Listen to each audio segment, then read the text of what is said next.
Welcome to the Gen Chem 1 acid-base titration lab. So titration is a standard qualitative and quantitative technique that we use in chemistry in order to find out the concentrations of unknown substances. It's the kind of assays that we would do if we were looking to find out what the ingredients were in food stuff for all those labels that you probably never read on the side anymore. So it allows us to take advantage of reactions that occur in order to, and the amounts that we measure in order to find out exactly how much of an unknown is present. Generally speaking, there are three types of reactions that occur in a titration. One, we have the precipitation, which usually results in a solid or a gas which drop out of solution and therefore drive the reaction to completion. Therefore, we can measure the accumulation of a precipitate, and once the precipitate stops forming, then we know that the reaction has reached its end point. Okay? There's also a neutralization reaction between an acid and a base, which results in the production of water as a liquid, which is technically a precipitate because water is no longer in solution. Water is part of the solvent in these reactions. So as that is produced, then we find out that this particular reaction can also be used in a titration. And then there's also an oxidation and reduction where electrons are exchanged. And as electrons change, there is usually also a precipitate. Okay, so the one we're going to be using in this course is the neutralization acid-base reaction.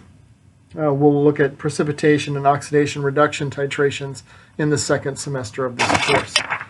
So what this usually involves is an acid and a base, and the one we're doing today is an Arrhenius. Sorry, I got to look up how you spell this. Arrhenius neutralization of a strong acid and a strong base. Okay?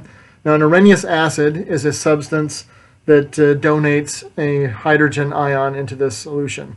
So our acid today, in the first part, is going to be a solution of 0.1 molar hydrochloric acid, and then we're going to neutralize it in the first part with an unknown molarity of sodium hydroxide. Okay? This is our Arrhenius base.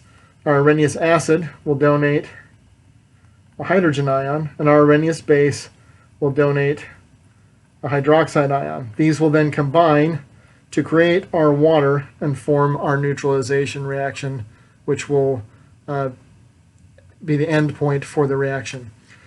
Now you can do this with, this is a strong acid and a strong base, but you can also do it with a weak acid and a strong base, or a strong acid and a weak base. And those will also occur, but they have a slightly different amount of endpoint when you achieve them. In order to measure the endpoint of a reaction and the equivalence point where the amount of hydrogen ions donated equals the amount of hydroxide ions donated, we need to use what is called an indicator. And indicators are substances that change color based on the pH of a solution. Okay? In the case of today, we're going to be using phenolphthalein, which is colorless in acid and is pink/purple in a base. Okay? So as you move past the equivalence point, it will go from colorless to pink-purple, and then you will know you have passed the equivalence point and that the reaction has completed where the acid available has been neutralized by the base that you have added and reached its equivalence point. Now there are other indicators based on where in the pH scale you're trying to work. And if we were looking at an oxidation reduction reaction, for example, where the pH is less affected, we would be using a different indicator, but we'll deal with those in a subsequent reaction in other courses. So I've taken the liberty of pre-drawing this just to save some time here to show you the two phases. So phase one, we will be establishing a standard NaOH solution. Okay, so you will make up a sodium hydroxide solution where you're not exactly sure what the concentration is. And we will use a known volume and molarity of hydrochloric acid to neutralize it. Okay, so what we'll do is we'll put, I think it's 20 mils of 0.100 molar HCl standard into our Erlenmeyer flask, and then we will put our unknown sodium hydroxide solution into our Buret, and we will measure, sorry I forgot to put these on here before, go ahead and do this one too while I'm at it, measure how much volume of sodium hydroxide it takes to neutralize this. And then using our simple math of C1V1 equals C2V2, where C is concentration, V is volume, we know our volume and our concentration of our acid. We will know the volume of our base used, and we can use that to calculate the concentration of our unknown sodium hydroxide solution. What this does is it allows us to set up what we call a double blind, where the substance that I'm using, I have had to figure that out too, and I'm not using and I know what it is because I've calculated it. It allows us to avoid the speculative case where people are not sure whether or not you cheated, because I've had to do this and test it, and I know what this one is just before I use it on my new substance. So then in phase 2, we will be titrating an unknown weak acid using our calculated NaOH from phase 1. Okay, so again we'll put a known volume of weak acid of unknown molarity.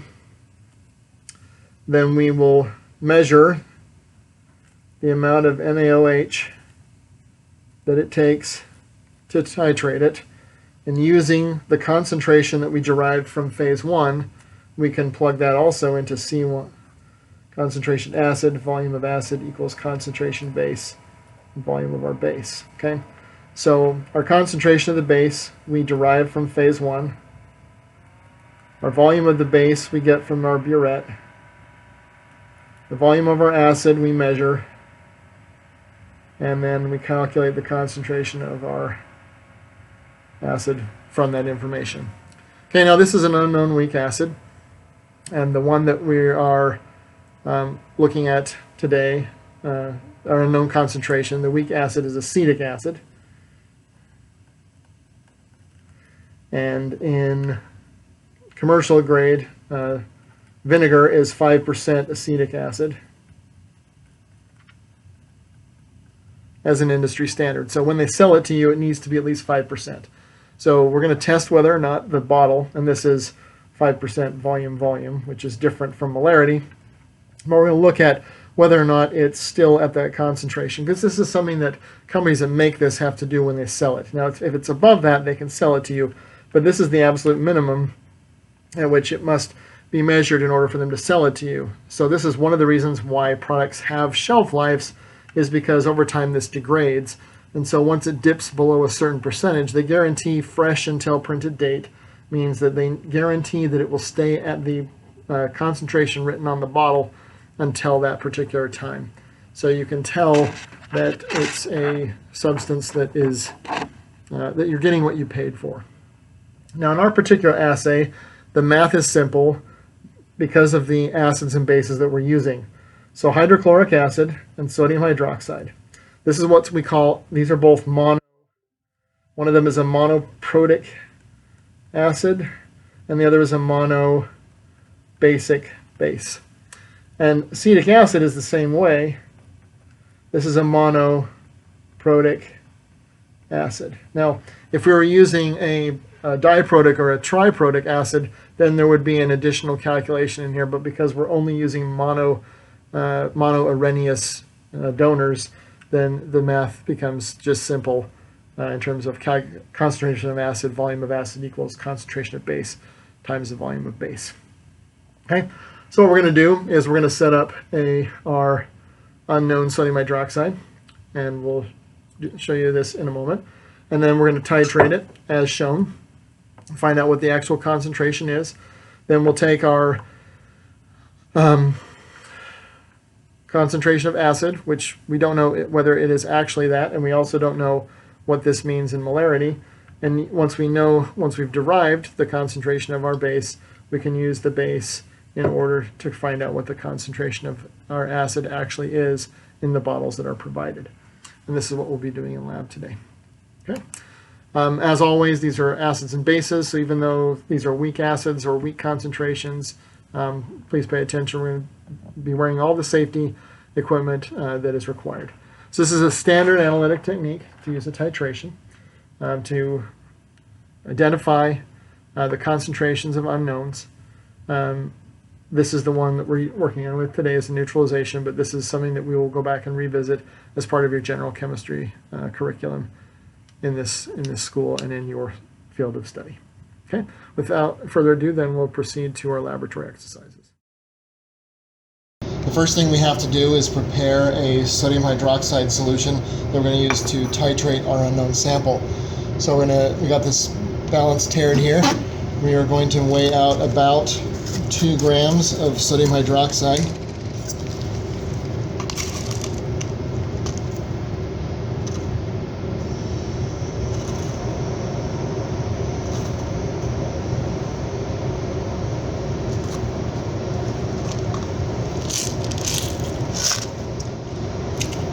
And we're going to call that good enough. So go ahead and take your reading off of that. Then we're going to transfer this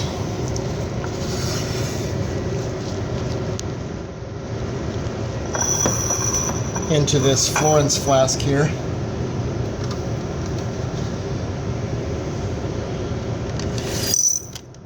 Add water and then mix that up.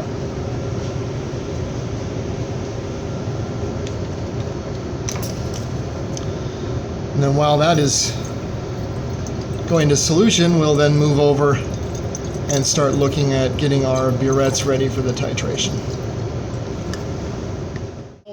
We've got our sodium hydroxide solution now fully in solution. We're going to get to preparing our burets. So I chose some burets that the numbers are fairly easy to read because that'll be important later. That they're very clear throughout there's only one with black numbers, sorry.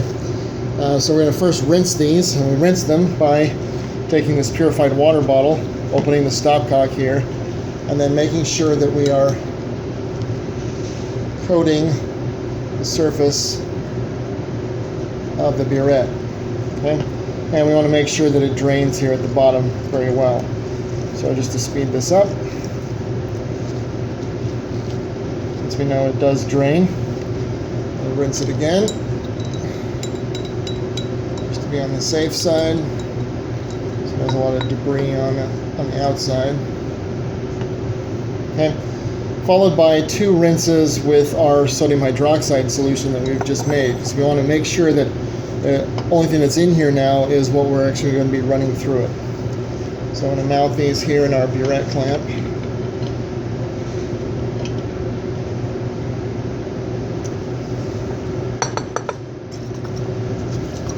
Just to make sure this is all stirred up correctly. And then we're going to pour a little bit of this into each one of these, just as a rinse.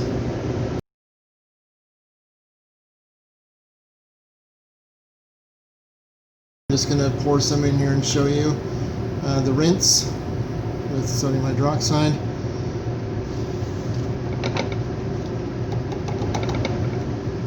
Really?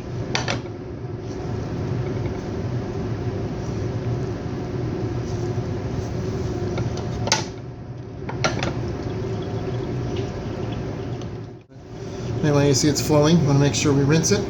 So that's been rinsed twice now. We're going to fill this up to the top. I'll make sure you turn your stopcock off before you start filling. Okay? And then I'm just going to drain this a little bit because it went a little bit past the zero.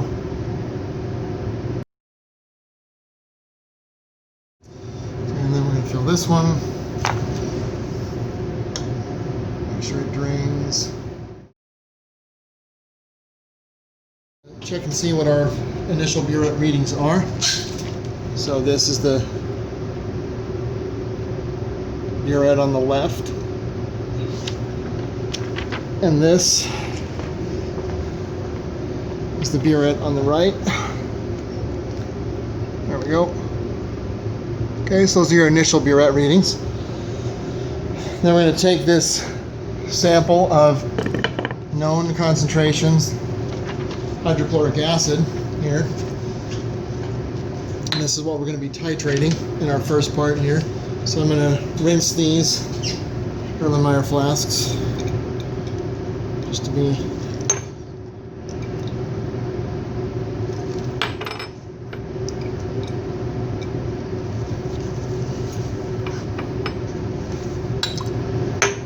waste beaker here. And then we're going to rinse a little bit with these with our hydrochloric acid solution. This is the 0.100 molar hydrochloric acid solution.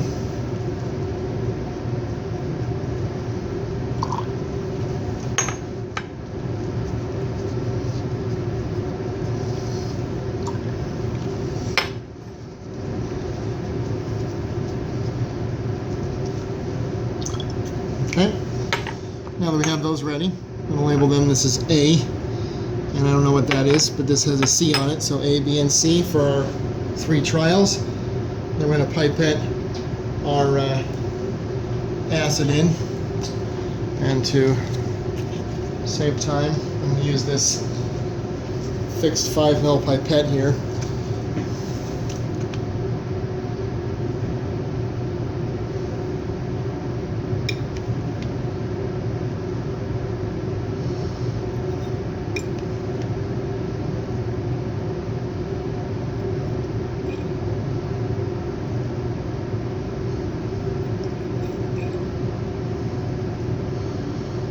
So we're putting 25 mils of our acid into each of these Erlenmeyer flasks for titration.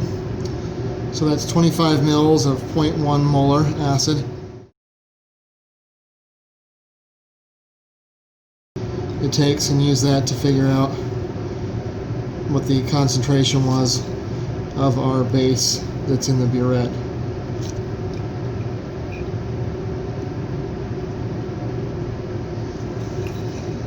Because I lost count, I'm going to do this one over just to be sure.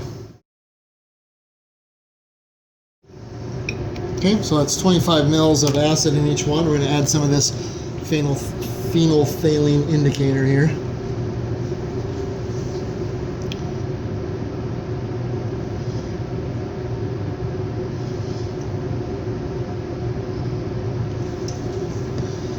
And then we'll start our titrations. So this is our right Buret here.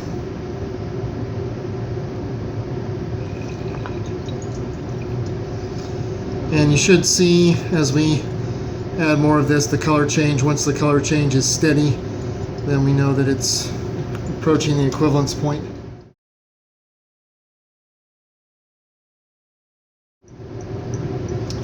And you can kind of see the color appearing now.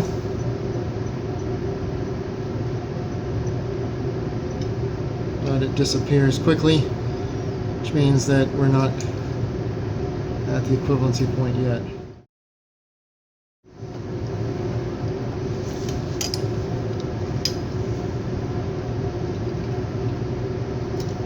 Okay, so that is C, and we're going to look at our final Buret reading here, and you can record your Buret volume. Okay, Now we're going to use that as our starting volume for our next titration here. And we'll swap to the other one, so that's C. See, it's a fairly light color. So this is B now we're going to look at. Using that as our starting, we'll begin our titration. And remember, these should be fairly close for consistency's sake.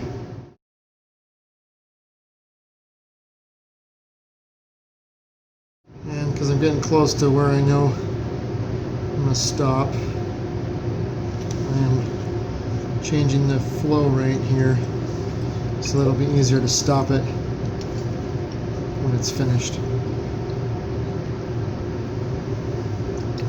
That was a little darker. It does a bit of a job there. Okay. And then we have, and remember this is out of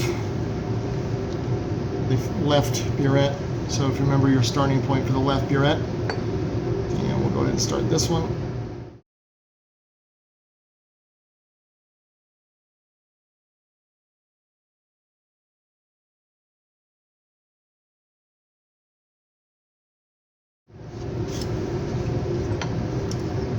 Okay, so that one's finished. Interesting.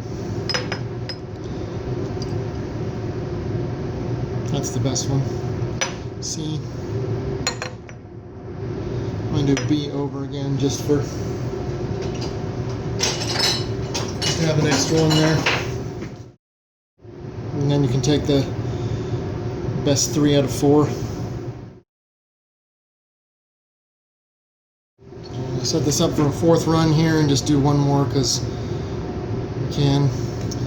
Okay, now before we start that, we need to check our final Buret reading for the last one that we did. So I'm going to come in here and look at our final Buret reading. Okay, and that'll be our starting Buret reading for this final titration here.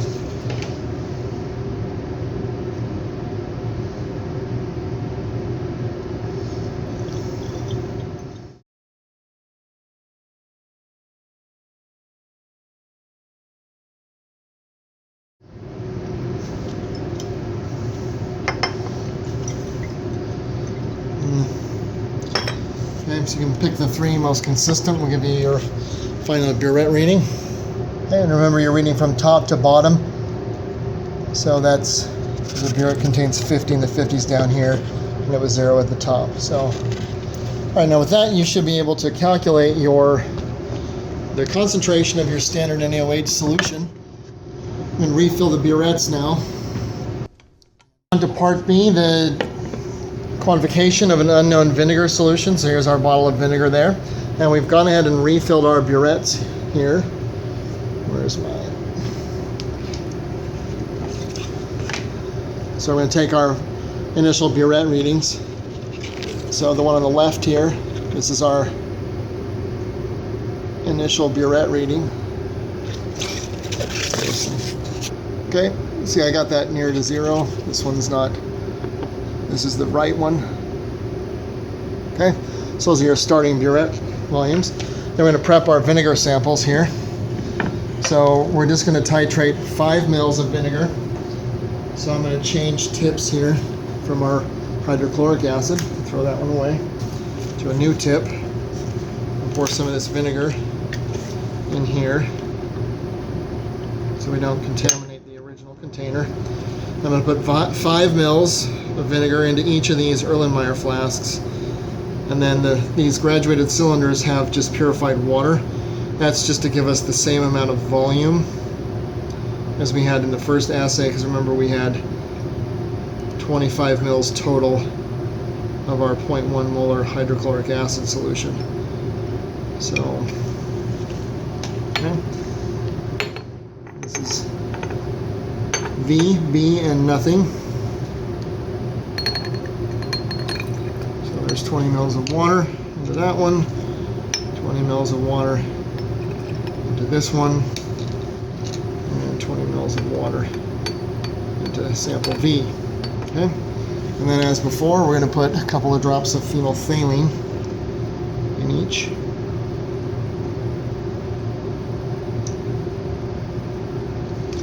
Okay, and then we're going to titrate these until they have the same reaction. And this is a weak acid compared to hydrochloric acid, so these are going to take a little bit longer, which is why I've filled the burets in their entirety. Okay, so we're going to go ahead and titrate this first one here.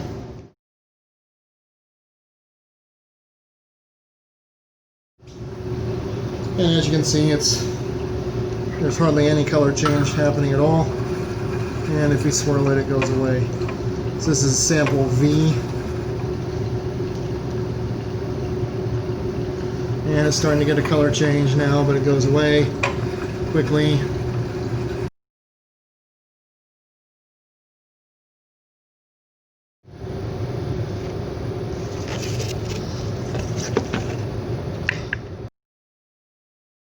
Okay, that's our final burette reading. So you see that's why I filled it all the way. So I'm going to come over here and do our next one with this burette.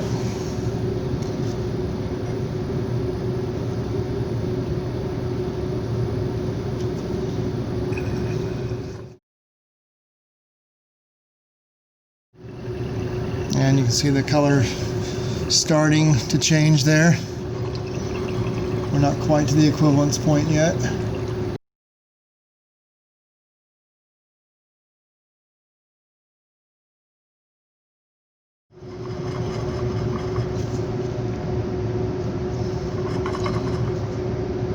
Okay, so there's the sample with no label. So this is sample V, sample with no label. And now we're going to get ready to do sample A. First, we've got to read the final burette reading for our second sample. Okay, there's your second burette reading. I'm going to refill them. And I took the liberty of preparing a fourth sample. So refill these really quickly. That way you can take the best 3 out of 4 and use those in your final report. Alright, so we're going to get our starting burette reading over here, since I'm over here. Set that aside for just a second. Get our initial burette reading here. Okay, so that's your initial burette reading for the sample with a 1 on it here, the larger Erlenmeyer. And we'll go ahead and start that titration.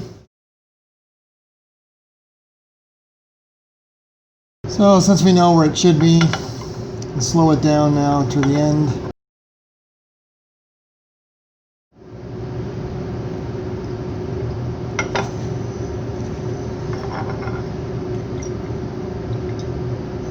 Okay, so there's the third sample.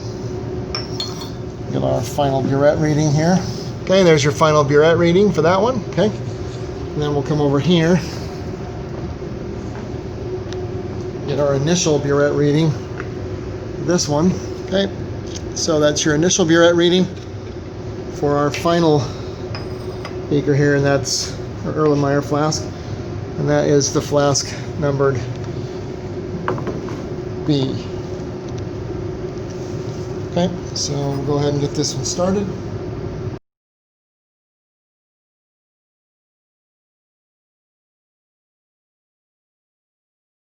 And you can see a little bit of the color trying to build up here. And we're getting close to the end, so I'm going to turn this down. Oops, not off.